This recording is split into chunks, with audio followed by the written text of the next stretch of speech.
পশ্চিমবঙ্গের শিক্ষক ও অশিক্ষক কর্মচারী নিয়োগ মামলায় ফের বড়সড় মোড় নিল সুপ্রিম কোর্ট। 2016 সালের এসএসসি নিয়োগ প্রক্রিয়ায় বয়সের ছাড় সংক্রান্ত বিষয়ে কলকাতা হাইকোর্টের সিঙ্গল বেঞ্চ যে অন্তর্বর্তীকালীন নির্দেশ দিয়েছিল, তাতে সরাসরি হস্তক্ষেপ করল দেশের শীর্ষ আদালত।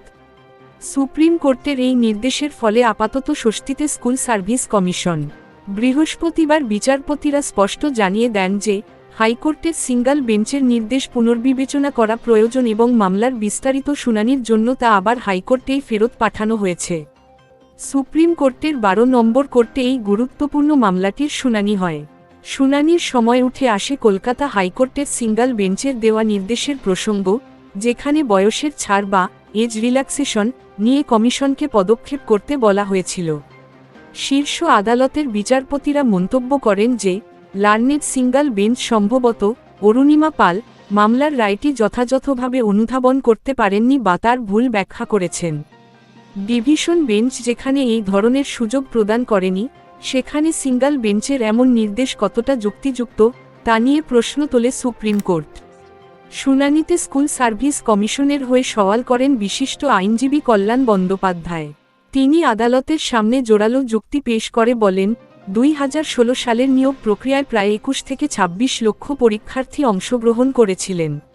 এত বিপুল সংখ্যক প্রার্থীর মধ্যে কাদের বয়সের ছাড় দেওয়া সম্ভব আর কাদের নয়, তা নির্ধারণ করা কার্যত অসম্ভব। কমিশনের তরফে অভিযোগ করা হয় যে হাইকোর্টের সিঙ্গল বেঞ্চ থেকে প্রতিনিয়ত এমন কিছু ইনোভেটিভ অর্ডার বা অভিনব নির্দেশ আসছে, যা পালন করতে গিয়ে কমিশনকে হিমশিম খেতে হচ্ছে। বিশেষ করে এফিডেভিট বা হলফনামা জমা দেওয়ার সুযোগ না দিয়েই রায় ঘোষণা করা হচ্ছে বলে অভিযোগ করেন তিনি। অন্যদিকে মামলাকারীদের হয়ে আইনজীবী বিকাশ রঞ্জন ভট্টাচার্য পাল্টা যুক্তি দেন। তিনি জানান, তারা সমস্ত 26 লক্ষ পরীক্ষার্থীর জন্য বয়সের ছাড় চাইছেন না। তাদের দাবি শুধুমাত্র ওয়েটিং লিস্টে থাকা আনটেইন্টেড বা যোগ্য প্রার্থীদের জন্য। বিকাশবাবু আশঙ্কা প্রকাশ করেন যে কমিশন হলফনামা জমা দেওয়ার নাম করে সময় নষ্ট করতে চাইছে, যাতে নিয়োগ প্রক্রিয়াটি বিলম্বিত হয়। উভয় পক্ষের সওয়াল জবাব শোনার পর সুপ্রিম কোর্ট যে সিদ্ধান্তগুলি জানিয়েছে সেগুলি হল: অন্তর্বর্তী নির্দেশে স্থগিতাদেশ। কলকাতা হাইকোর্টের সিঙ্গল বেঞ্চের অন্তর্বর্তীকালীন নির্দেশে হস্তক্ষেপ করেছে সুপ্রিম কোর্ট। এর ফলে 5ই ডিসেম্বরের মধ্যে আনটেইন্টেড ক্যান্ডিডেটদের তালিকা প্রকাশ করার যে নির্দেশ ছিল, তা আপাতত কার্যকর করতে হচ্ছে না। মামলা ফের হাইকোর্টে। বিষয়টি পুনর্বিবেচনার জন্য আবার কলকাতা হাইকোর্টের সিঙ্গল বেঞ্চেই ফেরত পাঠানো হয়েছে। তবে এবার সব পক্ষকে বিস্তারিতভাবে শুনে এবং হলফনামা বা এফিডেভিট বিনিময় করে তবেই রায় দিতে হবে। এসএসসি নিয়োগ মামলায় সুপ্রিম কোর্টের বড় রায়, হাইকোর্টের নির্দেশ খারিজ। এরপর ভবিষ্যৎ পদক্ষেপ কি?